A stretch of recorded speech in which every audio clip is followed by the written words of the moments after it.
Everybody, we are here with writer-director Alexander Thompson and Tony Award winner Millie Shapiro, and we are here to talk about a new film that they are a part of called Em and Selma Go Griffin Hunting. Um, Alexander, Millie, how are you guys? Doing well. How are you? Well. So, Alexander, is it Alex or Alexander? Which one you want? Alex is fine. Alex is Alex? fine. Okay, great. Um, can you tell us a little bit about Em and Selma Go Griffin Hunting? Sure. It's a I like to pitch it as kind of a neo-Western mother-daughter fairy tale.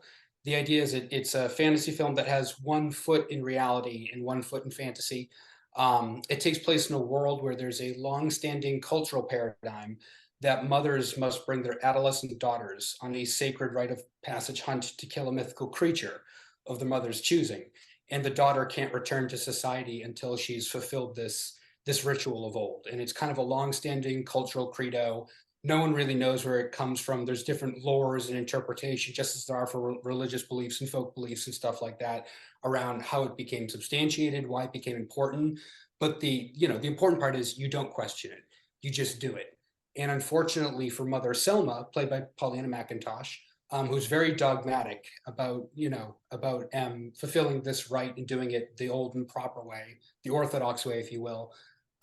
M questions things a lot and is very curious and doesn't like to take cultural precedents at face value and likes to kind of pick at the phrase of these things that don't really hold up well internally as far as their logic is concerned. And it creates a kind of contentious relationship on this day out during the hunt where everything that can go wrong does begin to go wrong very swiftly. And how did you, and Millie, you can jump in here too. Uh, Alex, how did you land such like two very powerful female actors for this little ambitious short? Well, I want to mostly let Millie talk about this, but my producer Roger and I, our goal from the very beginning was, even though this is a short film, we want this to have all the breadth and scope and quality that you'd get from a studio feature, essentially like a high-end indie, prestige title, something like that. And we knew from the beginning, more importantly, we knew that we needed two really gifted actresses who would really gel together. And in the case of M, and then I'm going to hand it over to Millie, we really wanted someone who could embody the outsider, someone who questions things and who's naturally curious and who doesn't kind of, who goes against the grain. And in my very first call with Millie about the project, after it'd kind of been fielded by her management and stuff like that, right away it was very clear that Millie just completely got the character, completely understood what was being sought. And I'm going to kind of let you take it away from here, Millie, please. Yeah, I remember like I was going to NYU for film and like doing my little things, and I just got an email one day that was like, "Hey, would this be something you'd be interested in?" And I was like, "Magical creatures." That's all I needed to hear. And then like upon like reading the script and kind of like delving further into the world, I was like, "Wait, this is actually like really well thought out. It's not like just about the fact that there's mythical creatures. Like there's all this like culture and backstory, and it was really interesting to me because it felt like a real place in a real world, and I hadn't really had the chance to work in fantasy before, but like this was so grounded.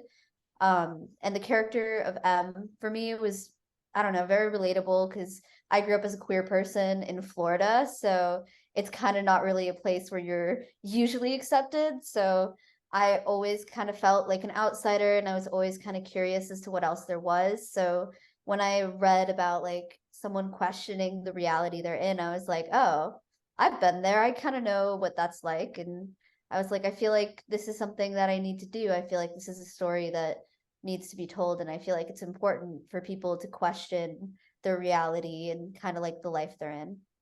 And let's talk a little bit more about your character, Em, because she's kind of put into a position where she is being forced to do something that she really doesn't want to do. And why did this resonate with you? Who is this character, M? Um, I don't know. I feel like with M, she has this sense of like innocence, not in the way of not knowing, but just like this childlike wonder and belief that everything should be good. And she hasn't really been shown in her life that that's the case, but she still, like, at her core believes like people should help each other, people should be kind, don't kill animals. And when she like kind of discovers like this hunting trip with her mother, she kind of realizes a lot about herself with watching these creatures. And she learns a lot about life and all the things that were kept hidden from her.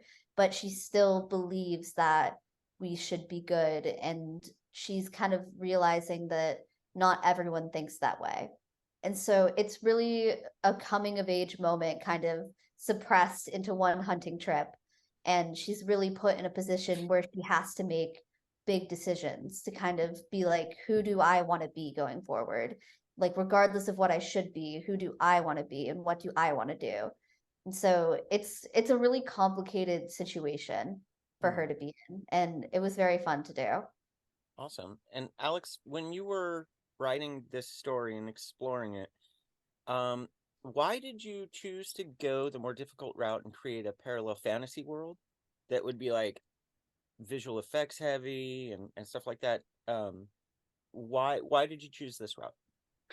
So I'd always loved there's kind of I grew up loving and watching a lot of the kind of the canonical, art house films, the Bergmans and the Tarkovskys and all that. And I loved that very mannered style of filmmaking that leaned into headier philosophical ideas and kind of, richer worlds, richer characters, things like that. But I had also had a long time childhood obsession with monsters, frankly. My first inkling way back when I was a kid was that I wanted to become a Stan Winston or Ray Harryhausen or someone like that.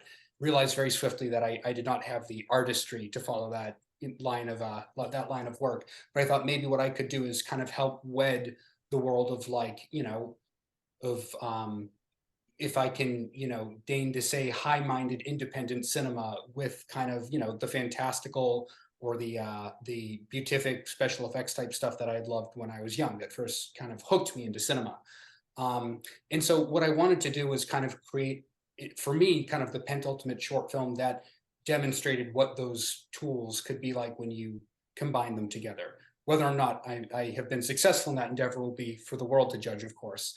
But from a thematic standpoint, I mean, everything Millie just said I couldn't have said it better. I wanted to do something that explored these coming of age ideas, that explored initiation principles, which have been a very long running instantiated part of the human experience that we don't really do a lot anymore. It's something that has very quickly in our secular times is becoming more and more marginalized. But we still have that instinct towards them. We still have the instinct towards wanting to, go through some sort of difficult rite of passage event. And I thought, what happens when you combine these worlds, in a 15, 60-minute runtime? How can you explore these in as layered a way as possible while hinting at a larger mythology, while hinting at larger character dynamics and what you actually see? There's a lot of stuff between Em and Selma that goes unsaid, but that I think we'll read through things like body language and gesture and, the implications of what happens narrative wise, especially as Em begins to, differentiate from her mother's wishes and kind of instill her own will upon the story. And yeah, I mean, for years and years, I tried to get this film made unsuccessfully. It was kind of the first script that I wrote right out of college that I thought, oh, this is like what I'm all about. This is my voice. This is finally something that's like everything I like to do all in one contained little package. But then when you break down the nuts and bolts of what the film requires, it's like, yes, it's two actresses mostly in the forest, but there's all these other things. There's griffins, and not just one. There's, multiple iterations that, differentiate from each other. There's a whole multitude of creatures. There's a lot of moving pieces. And so for years and years, I was trying to push this boulder uphill very unsuccessfully. And then finally, during the pandemic, I kind of had my moment where I'm just like, if I don't make this movie now, I'll never make it, because I'm at the point in my life now where I can take crazy leaps and risks like a film like this is, both financially and in other ways, creatively, so on and so forth. And just decided to sally forth and bite off way more than I can chew and worry about the ramifications of that later. Which I'm not sure I would suggest to other people necessarily. There's a way you can do something that's bespoke of your voice and do it smarter than how I've done it. But I've always been a fan of, the goal's masterpiece, right? The bar that my collaborators and I are chasing is like grandeur. And if we fall a little short of that, but at least make something incredibly interesting that is hopefully emotionally resonant for someone out there, then it was worth the undertaking. I don't know if that answers your No, it question, did. or It did. but I mean, but excuse me. I mean, you kind of encapsulated filmmaking itself. Do it and then deal with the ramifications later. and It's of kind course, of I like, mean, now okay. that being said, of course, because I had never done something of this scope before. I'd worked with visual effects before. This wasn't my first rodeo doing stuff like that. But I knew that because we were also working with, um, you know, people, obviously working with Millie, it was daunting in some ways because, you'd heard so much about, not only was her performance so great in Hereditary, but you'd heard so much about how much of a perfectionist Ari Aster is. And you've heard so much about his preparatory process. And it's like, okay, that's a pretty big game to follow up on, right? And Mhm. every filmmaker is different, obviously. We all have different proclivities and different ways of prepping. But I knew with this one, it was all about prep, prep, prep, prep. There just could not be enough prep. And And so what we did Millie, was the court. Oh, sorry, go ahead. oh, sorry, sorry. I was No, just please, gonna bring please. her into the conversation. Like, what was prep like for this particular short? Um, it was interesting. I remember there's like this huge packet of just like history and lore of the world that kind of like set the tone, and then like some family history stuff, and it was really well developed. Like it kind of felt like I was reading a history book. So like as someone that failed history a few times, like kind of not my favorite thing, but like it was so detailed, it felt like real. I was like, yeah, this is the real world. There's griffins outside my window right now. So it was kind of crazy, but it really helped me a lot because how someone grows up and the culture that they're surrounded with is going to affect them, and like whether they're like on the high or lower end of the financial spectrum of their universe, and like everything like that. Like, who are these people, where are they, what is this society? And when doing a fantasy film, you're kind of starting from scratch. You don't have like the assumed relationships, the assumed like worldview, the assumed like anything. You're starting completely from scratch. And with all of the prep that Alex had done, like I knew the world. Like I didn't have to wonder about anything. Like it made it feel like a real world. And there's a lot of like historical like inspo that was thrown in there. So it kind of tied a lot to our own world, but different and more quirky with magical creatures instead of regular ones. Um, but yeah, it was crazy. I just remember reading it and being like, wow, this is a lot of information, but slay. So it was kind of wild. So, can you give me kind of an idea of what it was like, uh, Astor's approach of preparation versus Alexander's approach, and the kind of the Yeah. virtues of either one? I mean, I love Ari, but homie is such a prepper. Like he had like suitcases for every actor with just items for the character. He never opened mine, which was like very odd, but we kind of like with this is also a complicated thing because with Hereditary, it was like how much of Payman is Charlie and vice versa, and we kind of had to build like the inner psyche and all of that of the character. But Ari had been working on the script and like the prep for Hereditary for almost 5 years when we filmed it, so it was a long process. And then with this, I don't know how much Alex worked on this beforehand, but it was a lot more world building than there was with Hereditary. Like there was like a real world there. Like it didn't feel like I had to make anything up about the world or assume anything about anything. Like Mhm. all of the information was there and it was given to me. And there was also this really cool like animatic of like what the film would kind of be like, which was really interesting too, because I had never seen something like that before. But it kind of let me know about like the style of film that they were going for and like the aesthetics that they were going for, which helped me a lot. So it was similar. It was like two sides of the same coin. Like they're completely Mhm. different, but it's the same like core principles. Was this like the first time you worked with heavy special effects? Yes, What was that because like? it was definitely weird. I definitely had to put my imagination cap on. Because with Hereditary, it was all practical effects. Like Yeah. everything was actually there. There was a real bird shot out of a cannon at a window. It wasn't alive, so you know, all the quirky things. Oh, well, then But with forget it. this, No, I'm kidding. it was such a journey. But with this, it was like, okay, this is gonna be like you're reacting to this thing, and it would be like a spoon with a face drawn on it with like a wire body, and I'd be like, great, it's totally alive. Like I totally get that. And I would hold like a styrofoam cutout of like a creature and be like, this is real, guys. Like you don't even know. Um, so it was kind of funny.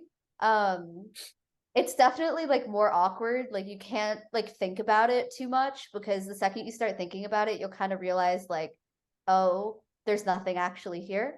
Hmm. So it's definitely like a bit more challenging in a way, but in a way I feel like it makes it easier to act because you're already having to suspend your own belief of your reality so much in that moment that you can really just be the other person and not yourself because you're already having to break down the walls that you set for yourself every day of what I see is what I believe.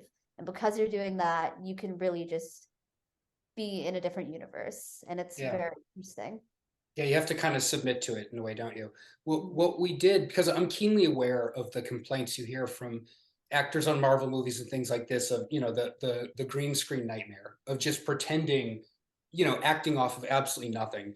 And so because by the time we had entered physical production, we'd already basically locked in the designs of the creatures. Little textural things changed thereafter, but the dimensions of everything, the scale, all that was already locked by that point. So giving a shout out to Phil Salick, our production designer, what he did was he took the real world dimensions of these 3D models and we built styrofoam puppets, as Millie said, with eye lines that were approximately, or not approximately, that were exactly correct to where their eyes would actually be once the final CG was, baked into the shots. That was the correct scale so that we really got a sense, if we have a scene where Millie's approaching an especially large specimen of a griffin and we have someone kind of hoist it forward at her, there's a real visceral reaction. Obviously practical effects are great. If you have the money to do that stuff well, I say go for it. On an independent film budget, that was never going to be an option. Hmm. And so, that was what it was. But that being said, I think when people see the end product, I think there will be, no doubt about the quality of the work at hand. Because these are some of the best, these are the same asset artists who work on Guillermo del Toro films, Fantastic Beasts, Star Wars things, Prometheus, you name it. And so, I from the beginning, I felt so deeply fortunate that not only am I actually getting to make this crazy, R-rated weirdo mother-daughter fairy tale thing, but I'm getting to do it with the creme de la creme of talent, and it's been a really rewarding, humbling process after years and years and years of people saying no to this project because it just seemed unwieldy and crazy to attempt, which is maybe not untrue, but where there's a will, there's a way, right? Hmm. I wanted to circle back to something really quickly. So Millie talked about the James Michener-esque tome that I sent her that kind of broke down familial history and lore and all that. Lacking prep time because Millie's in New York. Pollyanna, I think, was just wrapping, I believe, season one of Vikings Valhalla or something at the time. There wasn't a lot of time to like really sit down and table read and kind of go through the trials and errors that you'd normally get to do on a feature film, on a feature film schedule. So it came down to like, okay, what can I provide for Millie and Pollyanna that, whether they choose to use it or not, gives some cultural pretext. And so a lot of it was based on, okay, because it's 1930s set, which I don't believe I've mentioned at this point. It's like, what is the backstory of this family? What is the relationship like to this? And so it was a lot of like, oh, they're Dust Bowl immigrants who moved to like Southern California. There's a lot of flavoring of things like that. There were a lot of things that I put in there that I hoped would be creatively inspiring. There were a lot of Dorothy Lang photos from the era of actual Dust Bowl immigrants. There were Thomas Hart Benton paintings and all these things. And again, it's like whether or not, and I love putting these together because it helps me wrap my head around what is the most lived in version of these characters. What would be things that are bespoke of things they've encountered? What's the world smell like to them? What's it taste like? What's the fabric feel like? That, it's like things like that. And again, lacking the time to like actually like do a proper actor boot camp.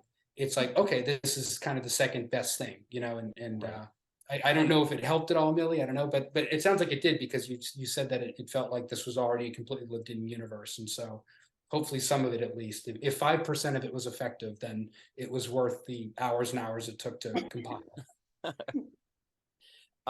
So speaking of visual effects, one of the things happening right now is there's an Indiegogo campaign that is the goal is basically to help with post-production, visual effects, and things like that. Can you tell us a little bit about what you're aiming, where you're at right now, and what your goal is, what you're trying to get accomplished? Sure. So we have an amazing team working on the film, all over the world, UK, France, Serbia, Vancouver, Toronto, basically wherever visual effects are done. Someone is probably New Zealand, Weta, Peter Jackson's company. We have an amazing artist from there doing the animation. It's been wonderful working with all these people. But at the same time, it's, their day jobs are on Marvel movies and on Star Wars and on the new Alien. Ironically, one of them's working on Ares' next movie, Disappointments Boulevard, as we speak. Um, and so it kind of is an after hours on weekend sort of thing, stuff like that. And in the interest of the film not taking 3 or 4 years to get done, we're trying to make a couple additional hires to bring in a few extra animators, a couple extra compositors, and record an original score for the film as well, which is something that I love, thematic, leitmotif driven music. And we have a wonderful composer, Alex Aaron, based in Norway, who's going to write a very, I hope, original and interesting and unusual, lavish orchestral score that doesn't sound quite like any other fantasy film music that you've ever heard before. Oh, I'd love to talk to him. I love talking to composers. So I sincerely hope we can have him on there. Our conversations have been wonderful, and part of it, and Millie, I don't think you know this yet, but it's all grounded around a theme for Em, because she's kind of the beating heart of the story. There'll be a melody oh, for Em that kind of goes through different permutations and stuff like that throughout the piece.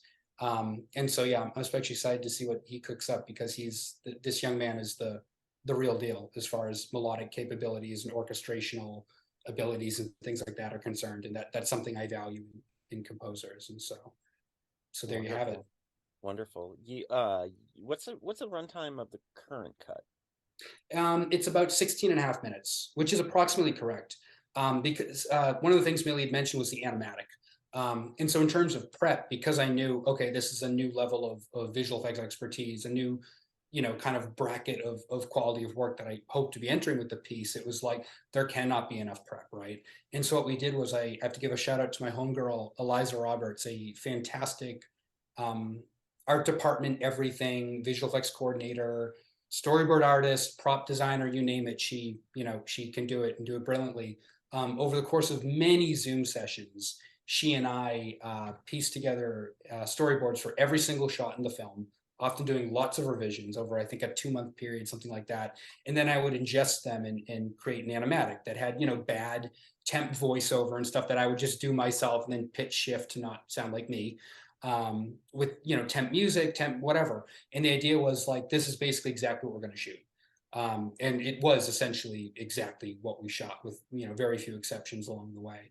And I like that level of prep, because then if you go in really, really well prepared, know what you want, in theory, it gives you time to then explore other little details on the day, Oh other yeah, little exactly. moments. Yeah, exactly. There's those stories you hear, and maybe they're apocryphal, maybe not, I don't know. But you hear stories about how Alfred Hitchcock could fall asleep on set, and everyone still knew exactly what needed to be done while he took a nap. And it was like, the pipeline was such a well-oiled machine. Or with John Ford, very famously, the only thing his editor had to do was cut off the slate at the beginning or end of the take or Alex, are whatever. you saying that you took naps? Never. There's no one moment in life where Millie, I don't know if you feel this way, where there's no moment in life where you feel more alive than when you're on set making a movie, because it's like you have the immediacy of like, I need to move, I need to be decisive. But at the same time, you have all these wonderful people around you, and it's somewhere between a war zone and a summer camp. It's between those two extremes, that's kind of what it feels like. And after, having gone through much of COVID, having not shot anything, it kind of felt like a new lease on life a little bit, Mm. and yeah. Is there anything you want to add to that, Millie? Yeah, I mean, film and like acting in general, it's simultaneously the worst and best thing you will ever do. Like you're putting yourself through like hell, you're doing something really complicated and hard, and like film shoots can be insane. Everyone's like half dead, but it's like the most fulfilled that I think personally I've ever felt in my life is when I'm acting and when I'm working on film sets. It's, I don't know, it's different than anything else in the world. I recommend it at least once, but it's pretty crazy. It's easily one of my favorite places to be is on a film set. It's just alive. So, does would this have the ability to be expanded into a feature, Alex, or no? Yeah. So that was kind of always the plan. I will say I'm very much there's kind of the gimmick that you see a lot nowadays where people make short films that are very clearly just a scene that's been extracted from a feature script and they call Right. it a proof of concept. I'm all too keenly aware of that, the pitfalls of doing that. So the short was very much engineered to tell its own story. Em has her own arc, Selma has her own arc. Everything kind of, it doesn't close up nice and neatly, but it tells a complete story. But yes, there is a feature script ready to go. It expands not only on Em and Selma's relationship to one another and the familial history, but it also builds upon the lore of why is this hunt such an important part of their cultural praxis? What is it that makes this? It just kind of gives you more of a lived-in sense that a 16-minute movie can't really do. That you can hint at in kind of little impressionistic ways, but that you can't full bore explore. But at the same time, the kind of the narrative, thrust of it is still very similar. It follows a approximately similar trajectory. There's a couple set pieces from the short that carry over into the feature, but are done at kind of either a bigger level or just have been re-engineered because between the time that we shot the short and the time that the feature script was locked, it was obviously I've grown as a storyteller, I hope, in theory. Right. And so there's little things that I feel, that have been done better or done different or just different in some cases. But tonally, the way I kind of like to pitch the film, it's something like if Ingmar Bergman took a trip through Jurassic Park, this is kind of what this would look like, and whether or not, persona Ingmar Bergman, if he took a trip through Jurassic Park as kind of a sightseer, this is approximately what the tone of that film would look like. So again, hopefully it will successfully marry those character forward, people driven art house sensibilities with something that has a little more scope and spectacle than you're used to seeing in those types of movies writ large. And that's kind of the hope for everything, is to do something sort of in that vein where you have the human secret sauce, if you will, but you also get to have the sandbox that allows you to explore strange creatures and strange people and strange fictional anthropological events and things of that nature.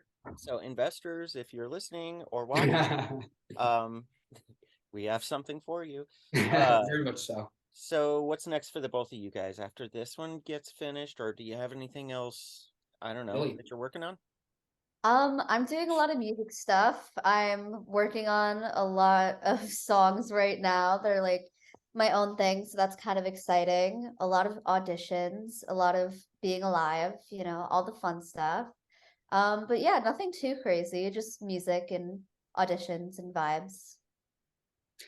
Is it okay if I ask you a question, Millie? Because I know that right now you're exploring a lot of different facets of your creativity. So in addition to music, in addition to acting, I believe you're directing and producing now as well, correct? I am indeed, How yeah. did you get bitten by that bug?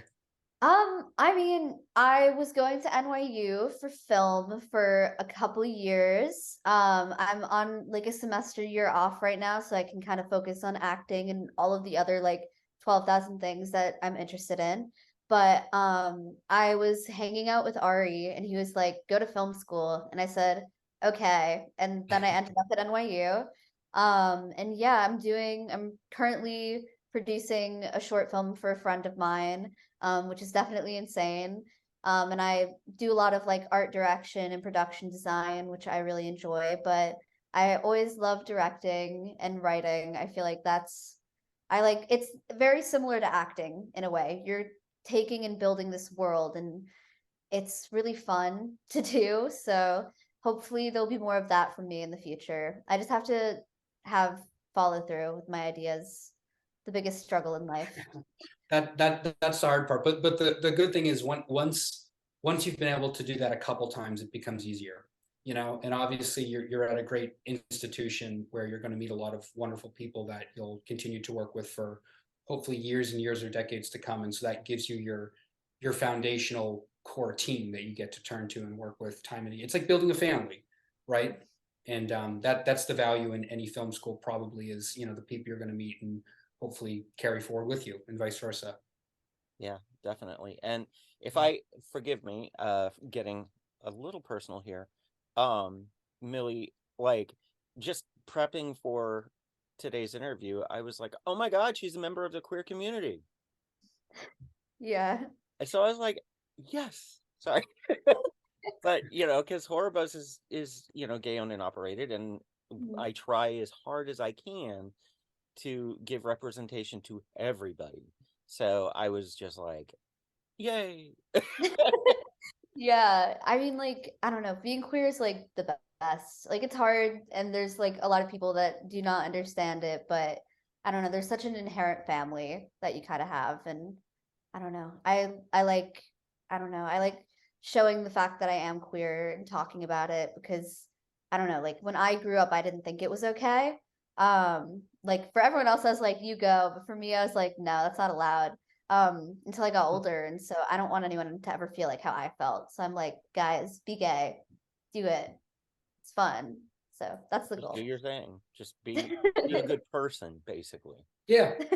So yeah, awesome. Well, you guys, I would love to keep talking. I like forever, but I'm sure you guys are both crazy busy. But uh, everybody go to the Indiegogo campaign for Em and Selma Go Griffin Hunting. Producers, investors, go check it out. The reel that they have up there, some of the effects are unbelievable. And they just need a little more push. This is going to be something really, really special. So, Alex, Millie, thank you so much for taking the time to come and talk. Thank you. Sincerely.